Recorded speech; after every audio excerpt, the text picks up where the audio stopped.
Hello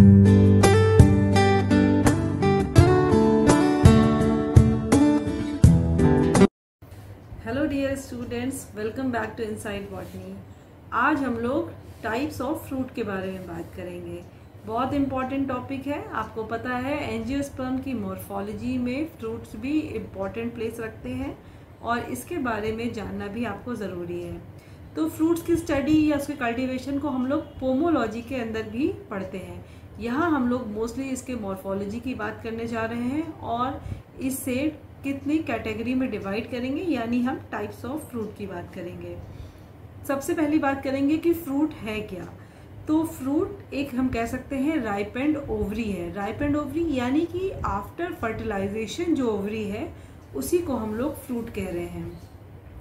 यानी कि male gamete और फीमेल गैमीट यानी पॉलन ग्रेन से जो गैमीट आया और जो ओव्यूल है, जब इनका फर्टिलाइजेशन हुआ तब यहाँ पर फ्रूट बन रहा है, फ्रूट का फॉर्मेशन हो रहा है। तो फ्रूट के फॉर्मेशन की इम्पोर्टेंस क्या है, क्योंकि आपको पता है कि फ्रूट के फॉर्मेशन के बाद ही फ्रूट का फॉर्मेशन ही सीड का फॉर्मेशन है और सीड आपको पता है नेक्स्ट जनरेशन को आगे बढ़ाने के लिए है। सीड की इम्पोर्टेंस यहाँ ये भी है क्योंकि आपको पता है नेक्स्ट जनरेशन तो हम कटिंग से भी लगा सकते हैं प्लांट्स की, लेकिन वहाँ पर जेनेटिकली वेरिएबल नहीं होगा, यानी कि वहाँ पर माता और पिता दो तरह के जेनेटिक वेरिएशंस नहीं होंगे। और जब जेनेटिक वेरिएशन नहीं होता है तो कहीं ना कहीं जो भी ऑर्गेनिज्म है वो नए इन्वायरमेंट को फेस करने के लिए रेडी नहीं होता है। तो अगर हम जो ये इन्वायरमेंट लगातार बदल रहा है इसको फेस करने की हमें जो शक्ति चाहिए, क्षमता चाहिए, वो माता और पिता यानी कि मेल फीमेल दोनों के गुणों से ही आता है। तो बदलते हुए इन्वायरमेंट के साथ सामंजस्य रखने के लिए या हम कह सकते हैं कि उसको टॉलरेट करने के लिए डीएनए में भी कुछ चेंजेस होते रहने चाहिए। और ये चेंजेस हमें कहाँ से मिलते हैं? डिफरेंट पेरेंट्स के फर्टिलाइजेशन से मिलते हैं, क्योंकि जब अलग अलग पेरेंट्स से मिला है तो उसमें कुछ ना कुछ अलग अलग क्वालिटीज होंगी और वो ऑफस्प्रिंग यानी कि जो न्यू जनरेशन है उसमें पहुंचती है। इसी तरह और अगर हम कह देंगे फर्टिलाइजेशन नहीं हो रहा है और डायरेक्टली हम सेम चीज़ को ग्रो करे जा रहे हैं वेजिटेटिव प्रोपोगेशन के माध्यम से, तो उसमें क्या होगा, एक समय के बाद उसकी विग्रोसिटी कम हो जाएगी, उसमें फ्लावर्स खूबसूरत नहीं बनेंगे, फ्रूट्स भी छोटे साइज के बन सकते हैं और नेचर से लड़ने की उसमें क्षमता नहीं होगी, उसमें पेस्ट के अटैक ज़्यादा हो सकते हैं। तो ये सारी चीज़ों से ओवरकम करने के लिए नेचर ने खुद ही डिसाइड किया है कि कैसे होना चाहिए। और इसीलिए आपको पता है प्लांट्स में सेल्फ फर्टिलाइजेशन से ज़्यादा क्रॉस फर्टिलाइजेशन को महत्व दिया गया है। यानी कि एक ही फ्लावर में आपको पता है कि मेल फीमेल दोनों रिप्रोडक्टिव ऑर्गन्स प्रेजेंट है, पर मोस्टली प्लांट क्या करते हैं, पहले क्रॉस फर्टिलाइजेशन यानी कि मेल और दूसरे फ्लावर के फीमेल गैमीट फ्यूज करते हैं। सेल्फ पॉलिनेशन तो वो स्थिति है जब प्लांट को अपने सर्वाइवल को बचा के रखना है। चलिए अब हम आगे बढ़ते हैं कि फर्टिलाइजेशन से क्या क्या हुआ। तो फर्टिलाइजेशन से एक तो ओव्यूल जो है वो सीड बन गया, ठीक है, क्योंकि यहाँ पर मेल और फीमेल गैमीट का फ्यूजन हुआ तो वो सीड बन गया। और फर्टिलाइजेशन के स्वरूप ही ओवरी वॉल जो है वो पेरिकार्प में डेवलप हो गई यानी कि फ्रूट वॉल में डेवलप हो गई। सीड बना है एम्ब्रियो प्लस एंडोस्पर्म से, और जबकि जो पेरिकार्प है या ओवरी वॉल है इसको हम 3 लेयर्स में अगेन डिवाइड कर सकते हैं, एंडोकार्प, मीजोकार्प और इपीकार्प। एंडोकार्प मोस्टली स्टोनी होता है यानी कि वो सीड के प्रोटेक्शन में यूज होता है। मीजोकार्प बहुत सारे प्लांट्स में एडिबल होता है, कुछ प्लांट्स में एडिबल नहीं भी होता है।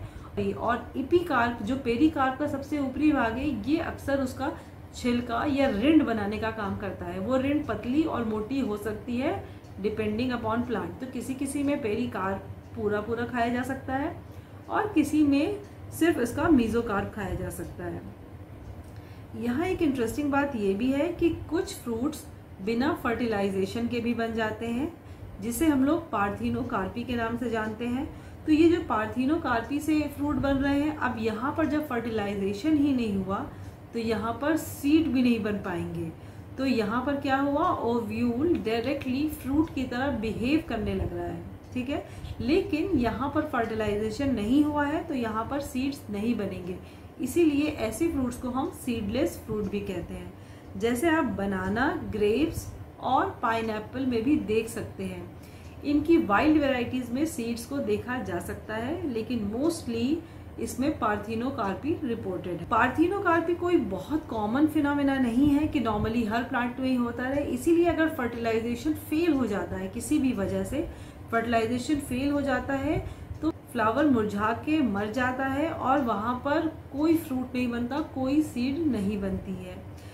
फ्रूट्स को हम उनके डेवलपमेंट के आधार पे ट्रू फ्रूट और फॉल्स फ्रूट में भी डिवाइड कर सकते हैं। ट्रू फ्रूट क्या हो गया है, जो सिर्फ और सिर्फ ओवरी में फर्टिलाइजेशन से डेवलप हो रहा है, यानी आफ्टर फर्टिलाइजेशन ये ओवरी से डेवलप हो रहा है। लेकिन फॉल्स फ्रूट जो है, ये जो एडिबल पार्ट फ्रूट का है, ये हमें ओवरी से ना मिलके प्लांट की किसी और पार्ट से, जैसे थैलेमस से, इनफ्लोरेसेंस से, या कह सकते हैं हम कैलिक्स का मॉडिफिकेशन हो। तो फॉल्स फ्रूट में सीड्स बन रही है, लेकिन एडिबल पार्ट जो है वो सीड या फ्रूट का नहीं है, वो एक फॉल्स ऑब्जेक्ट है जो हम लोग खा रहे हैं। जैसे कि हम लोग एप्पल को देख सकते हैं, एप्पल में सीड्स प्रेजेंट होती है अंदर, लेकिन उसको हम लोग खाते नहीं है।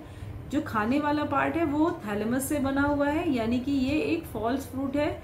ओवरी का पार्ट हम नहीं खा रहे हैं, इसीलिए हम इसको कह रहे हैं फॉल्स फ्रूट। फ्रूट को हम उसके डेवलपमेंट के आधार पे 3 तरीके से और डिवाइड कर सकते हैं, सिंपल फ्रूट, एग्रीगेट फ्रूट और कंपोजिट फ्रूट। यहाँ हम समझ लेते हैं कि सिंपल फ्रूट क्या होता है। यहाँ फ्रूट जो है वो एक ही ओवरी से मिलके बन रहा है, एक फ्लावर की एक ओवरी। अब ये ओवरी सिनकार्पस है, ये इसमें कार्पल्स कई सारे हो सकते हैं, वो फ्यूज हैं कार्पल सभी, और एक ओवरी बना रहे हैं, और इस एक ओवरी से एक फ्रूट बन रहा है, तो इसको हम लोग क्या कहेंगे, सिंपल टाइप का फ्रूट। यहीं पर एग्रीगेट, जैसा नाम ही बता रहा है, ढेर सारी चीज साथ में आके चिपक गई हो, एग्रीगेट है ना। तो एग्रीगेट में क्या हो रहा है, यहाँ पर फ्लावर सिंगल है। यहाँ ध्यान देने की बात है कि यहाँ भी फ्लावर सिंगल है, लेकिन यहाँ पर जो कार्पल्स थे वो कभी फ्यूज नहीं हुए, यानी कि एपोकार्पस कंडीशन है। तो हर कार्पल एक एक ओवरी बना रहा है, तो यहाँ पर ढेर सारी ओवरी है और ढेर सारे ओवरी से ढेर सारे फ्रूट्स बन रहे हैं, और सारे फ्रूट एक साथ है, क्योंकि वो एक ही फ्लावर के फ्रूट है, तो सारे फ्रूट एक साथ है। तो वो ऐसा लग रहा है एक कंपोजिट टाइप, एक जॉइंट फ्रूट है, यानी ढेर सारे फ्रूट एक साथ जमा हो गए हैं, जैसा कि हम रोज, स्ट्रॉबेरी, लोटस और चंपा में देख सकते हैं। स्ट्रॉबेरी तो आप सबने खाई है, तो आप उसको ध्यान से देखेंगे तो हर स्ट्रॉबेरी में आपको ढेर सारी छोटे छोटे फ्रूट्स दिखाई देते हैं। वो अलग अलग ओवरी से बने हुए फ्रूट हैं, लेकिन एक ही फ्लावर के। लोटस का तो आप भून के खा जाते हैं, तो आपने देखा नहीं होगा। मखाना जिसको आप कहते हैं, वो लोटस के ही सीड्स हैं, और उसके फ्रूट्स और ये सब भी एक साथ लोटस में रहते हैं। कभी आपको देखने का मौका मिले तो जरूर देखिए। कंपोजिट फ्रूट की बात अगर हम करें तो ये मल्टीपल फ्रूट है। यहाँ ध्यान देने की बात है कि यहाँ ढेर सारे फ्लावर्स ही यूज हो रहे हैं। यहाँ अभी हमने सिंपल और एग्रीगेट पढ़ा, जहाँ पर एक ही फ्लावर थे। सिंपल में सिनकार्पस और एग्रीगेट में एपोकार्पस कंडीशन थी। कंपोजिट की हम बात कर रहे हैं तो यहाँ पर ढेर सारे फ्लावर्स हैं, उनकी ओवरीज मिलके फ्रूट बना रही हैं, और जो आपस में पास पास हैं और लगभग फ्यूज टाइप की हैं, इसीलिए ये क्या हो रहे हैं, एक कंपोजिट फ्रूट हम इसको कह रहे हैं। तो यहाँ हम कह सकते हैं कि पूरा का पूरा इन्फ्लोरेसेंस जो है वो ही कन्वर्ट हो गया है फ्रूट में। और अगर इन्फ्लोरेसेंस कन्वर्ट हो रहा है फ्रूट में, तो आपको इसके अंदर एक इन्फ्लोरेसेंस की वो रिब भी दिखाई देनी चाहिए जिसपे फ्लावर्स लगे हुए थे। जैसा कि हम लोग पाइनएप्पल को अगर बीच से काट के देखें तो आपको दिख जाएगा, जैक फ्रूट काट के देखते हैं, फिग है, मलबेरी है, ये सब भी कंपोजिट फ्रूट्स में ही आता है। फिग की अगर हम बात करें तो ये एक अलग टाइप का कंपोजिट फ्रूट है, जो सिर्फ हाइपेंथोडियम इन्फ्लोरेसेंस से ही बनता है। इनको हम सिनकॉनस फ्रूट भी कहते हैं। सिंपल फ्रूट की हम बात करें तो इसको अगेन हम डिवाइड कर सकते हैं ड्राई सिंपल फ्रूट्स और फ्लैशी सिंपल फ्रूट्स में। ड्राई जो फ्रूट्स हैं, यहाँ पर डेहिसेंट, इनडेहिसेंट और साइजोकार्पिक में भी इसको हम डिवाइड कर सकते हैं। डेहिसेंट यहाँ पर कैप्सुलर फ्रूट्स होते हैं, और ये इनके पास सूचर्स होते हैं डेहिस करने के लिए, यानी कि बाहर निकलने के लिए। तो ये अपने सूचर से ओपन होते हैं और वहीं से सीड्स लिबरेट हो जाते हैं। जैसा कि आपने लेग्यूम्स में देखा होगा, जो मटर और सभी तरह की दालों में अक्सर आपको देखने को मिलता है। लेग्यूमिनेसी फैमिली का कैरेक्टर भी है लेग्यूम फ्रूट्स, और मटर आपने देखा होगा कि 2 वेंट्रल सूचर से ये खुल जाते हैं और इसके सीड्स एक्सपोज हो जाते हैं। तो जब हम कह सकते हैं कि जो डेहिसेंट फ्रूट है ये ऑटोमेटिकली बर्स्ट हो जाते हैं जब ये राइपन हो जाते हैं। अब अगर आप मटर छील के नहीं भी खाते तो भी खेतों में लगी हुई मटर भी फट जाती है और इसके सीड्स ऑटोमेटिकली डिस्पर्स हो जाते हैं। उसी के बाद हम बात करते हैं फॉलिकल की। ये भी डेहिसेंट टाइप है, ये भी 1 चैम्बर्ड है और यहाँ पर एक सूचर से ये ओपन होता है। जबकि सिलिकुआ, जैसे कि सरसों में देखा है हमने, ये क्या है, इसमें भी 2 सूचर से खुलता है, लेकिन यहाँ पर सीड्स किसी एक पार्ट में ना लग के बीच में फॉल्स रेप्लम होता है, उनके ऊपर ही सारी सीड्स लगी होती हैं जो फिर इजीली स्कैटर हो जाती हैं। और इसी तरह होता है सिलिकुला। सिलिकुला क्या है, ये एक फ्लैटेंड सिलिकुआ है। कैप्सूल जो है ये मल्टी कार्पलरी ओवरी से बना हुआ है और यहाँ पर पोरीसाइडल हो सकता है, यानी एक पोर की मदद से सीड्स लिबरेट हो सकते हैं, पोर से डेहिस हो सकते हैं, या फिर यहाँ पर सेप्टीसाइडल और सेप्टीफ्रैगल यानी कि कई वॉल्व्स हो सकते हैं। जैसे अभी हमने 1 और 2 सूचर पढ़े, यहाँ पर 5 सूचर्स हो सकते हैं जो बिल्कुल ऐसे फ्लावर की तरह खुल जाएंगे और सभी सीड्स लिबरेट हो जाएंगे। इसी तरह पायरिक्स की बात करें तो यहाँ पर इक्वेटर से ऐसे हाफ ओपन हो जाएंगे और यहाँ पर सूचर खुल जाएगा और ये ऐसे अलग हो जाएंगे, तो यहाँ पर सीड एक्सपोज हो जाएंगे। वहीं यूट्रिकल जो कि 1 सीडेड फ्रूट है, यहाँ पर ये थिन वॉल लिड होती है, तो जैसे ढक्कन खुल जाता है वैसे ये ढक्कन खुल जाएगा और इसमें से सीड लिबरेट हो जाएंगी। अब हम इनडेहिसेंट फ्रूट की बात करते हैं। इनडेहिसेंट फ्रूट ये क्या है, ये स्प्लिट ओपन नहीं होते हैं और यहाँ पर सीड तभी लिबरेट हो सकती है जब पूरी की पूरी पेरिकार्प क्या हो, डिस्ट्रॉय हो जाए और इसको डिस्ट्रक्ट करना पड़ेगा, तभी यहाँ पर सीड लिबरेट होगा। टाइप्स ऑफ इनडेहिसेंट फ्रूट, कैरियोप्सिस, ये बहुत स्मॉल साइज का ड्राई सीड है और ये ड्राई फ्रूट है, 1 सीडेड है। ये मोनोकॉर्पलरी ओवरी से बना हुआ है और यहाँ पर आपको पता है पेरिकार्प जो है वो सीड कोट से फ्यूज हो चुका है, और जैसा कि हम लोग वीट में देखते हैं। इसी तरह अकीन, ये भी स्मॉल है, 1 सीडेड है, पर यहाँ पर सीड कोट और पेरिकार्प अलग अलग है, ये आपस में फ्यूज नहीं हुए हैं। सिपसेला की बात करें हम तो सिपसेला में आपको 1 सीडेड फ्रूट इजीली दिख जाएगा, जिसमें यहाँ तक कि हैरी पेपर्स भी जुड़ा हुआ है, क्योंकि ये एस्टेरेसी फैमिली का कैरेक्टरिस्टिक फीचर भी है, तो आप इससे इजीली आइडेंटिफाई कर सकते हैं। पेपर्स भी लगा हुआ है और ये क्या है, यहाँ पेरिकार्प और सीड कोट फ्री है, इंफीरियर ओवरी से बन रहा है ये और यूनिलोक्यूलर है। नट की हम बात करें तो जैसे कि चेस्टनट, कैश्यू नट, ओक, लीची, इन सब में जैसे फ्रूट मिल रहा है, ये भी 1 सीडेड है, 2 और मेनी कार्पल से बना हुआ है, सुपीरियर ओवरी है। यहाँ फ्रूट वॉल बहुत हार्ड और स्टोनी है, वुडी है मैच्योरिटी पे, और इसके जो कैलिक्स है, परसिस्टेंट कैलिक्स, ये भी हम वाटर चेस्टनट में देख सकते हैं। इसके बाद है समारा। समारा 1 और 2 सीडेड है, ये विंग्ड फ्रूट है, यानी इस पे विंग लगे हुए हैं, जैसा कि हिप्टेज, एसर और होलोप्टिया में देखा जा सकता है। ये भी एक सुपीरियर ओवरी है। अब बात आती है साइजोकार्पिक फ्रूट की। साइजोकार्पिक फ्रूट ये भी कभी डेहिस नहीं होते हैं, यहाँ पर भी डेहिसेंस के लिए पेरिकार्प का डिस्ट्रक्ट होना ही ज़रूरी है, लेकिन यहाँ इम्पॉर्टेंट ये है कि ये मैनी सीडेड फ्रूट है और हर सीड एक एक मेरिकार्प में बट जाता है जब ये फ्रूट मैच्योर हो जाता है।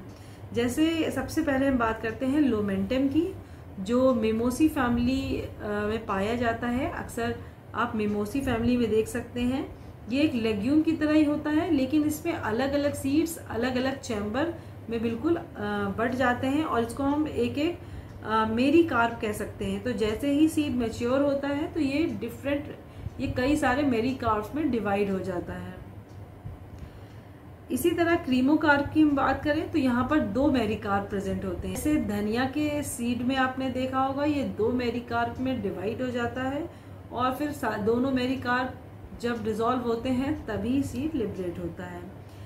इसी तरह रेगमा, यहाँ पर 3 से लेके 5 कार्पल का बना होता है, तो यहाँ पर 3 कह सकते हैं, 3 पार्ट में या 5 पार्ट में डिवाइड होता है। यहाँ मेरिकार्प की बजाय कोकाई वर्ड का यूज करते हैं, तो रिसिनस जैसे कि 3 कोकाई में डिवाइड होता है और जेरेनियम 5 कोकाई में।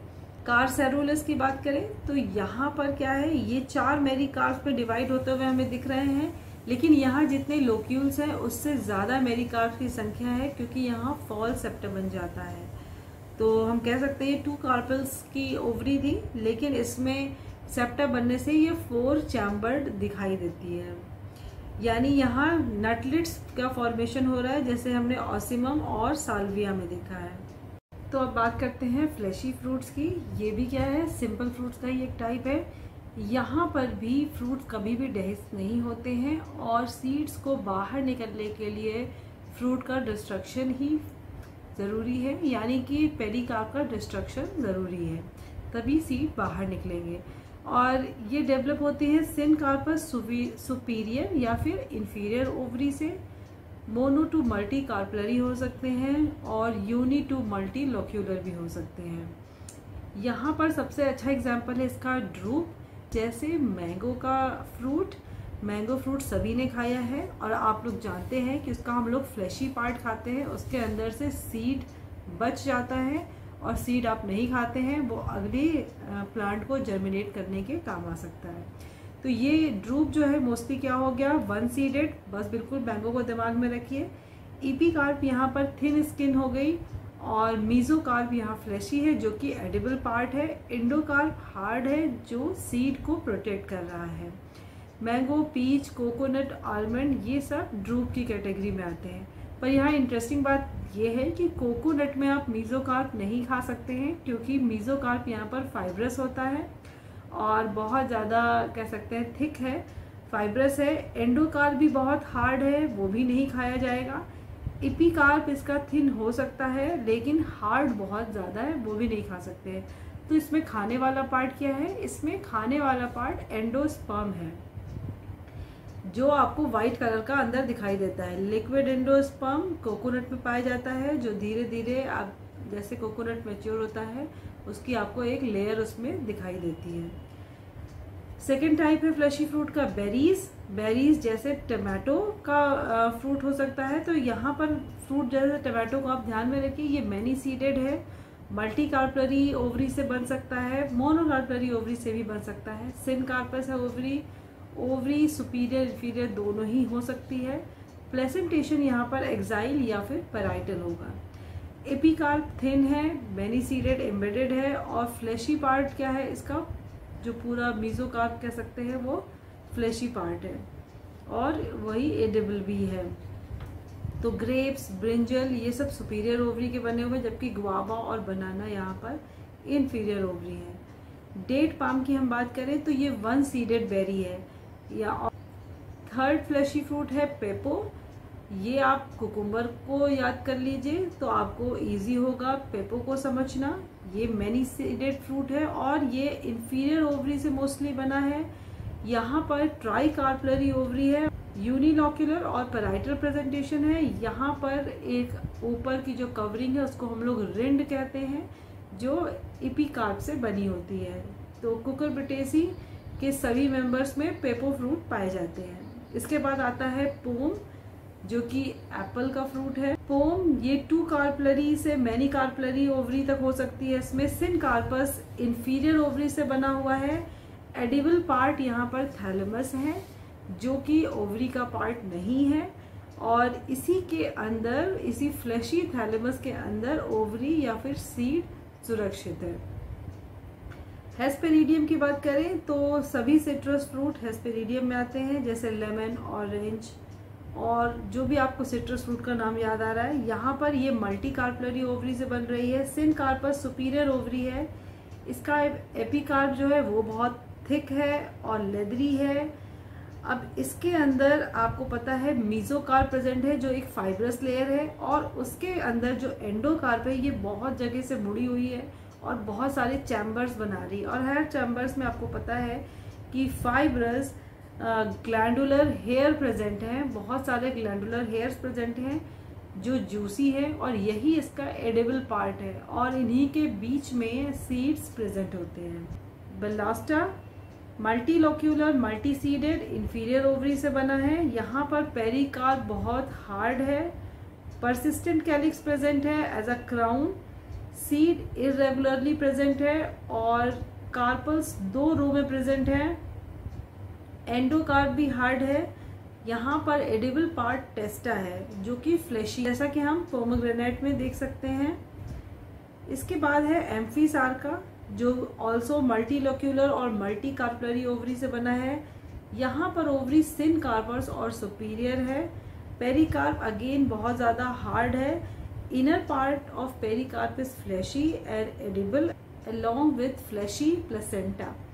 Testa of seeds are mucilaginous. Many seeds present. जैसा कि हमने वुड एप्पल या फिर बेल का फल जो होता है उसमें देखा होगा। इसके बाद आते हैं बात एग्रीगेट फ्रूट की, जो मैंने पहले ही बताया है कि ये एक ही फ्लावर की एपोकार्पस ओवरी से बना है, यानी ओवरी ढेर सारी है और फ्लावर एक ही है। तो हम एग्रीगेट फ्रूट को भी डिवाइड कर सकते हैं ऐसे: etaerio of drupes, etaerio of achenes, etaerio of follicles and etaerio of berries.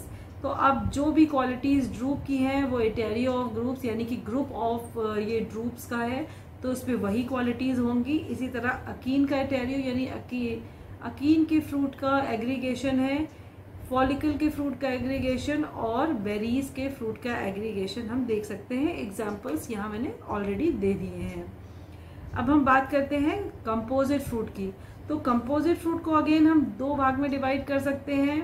ये है सिनकोनस एंड सोरोसिस। सोरोसिस जैसा कि जैक फ्रूट में आपको देखने को मिल सकता है, पाइनएप्पल में देखने को मिल सकता है। यहाँ पर आपको ढेर सारे फ्रूट्स एक साथ फ्यूज्ड दिखाई देंगे। तो ये सोरोसिस जो है ये स्पैडिक्स या फिर स्पाइक इन्फ्लोरेसेंस से मिलके बना हुआ है, इसीलिए हमें थिक एक्सिस इसमें दिखाई देती है जिसके दोनों ओर फ्लैशी फ्रूट मास लगा हुआ है। साइकोनस की बात करें हम तो ये स्पेशल टाइप के इन्फ्लोरेसेंस यानी हाइपेंथोडियम से डेवलप होता है। हाइपेंथोडियम आपको पता है कि फिग में पाया जाता है और ये उसका कैरेक्टरिस्टिक फीचर है। यहाँ पर ये पूरा का पूरा इन्फ्लोरेसेंस ही फ्रूट में डेवलप हो जा रहा है। तो हमने फ्रूट्स पढ़ लिया है और अब हमें जानना है कि फ्रूट के अंदर क्या है, सीड प्रेजेंट है। तो सीड्स की बात हम करते हैं नेक्स्ट लेक्चर में। अभी के लिए बस इतना ही। Till then take care, bye bye.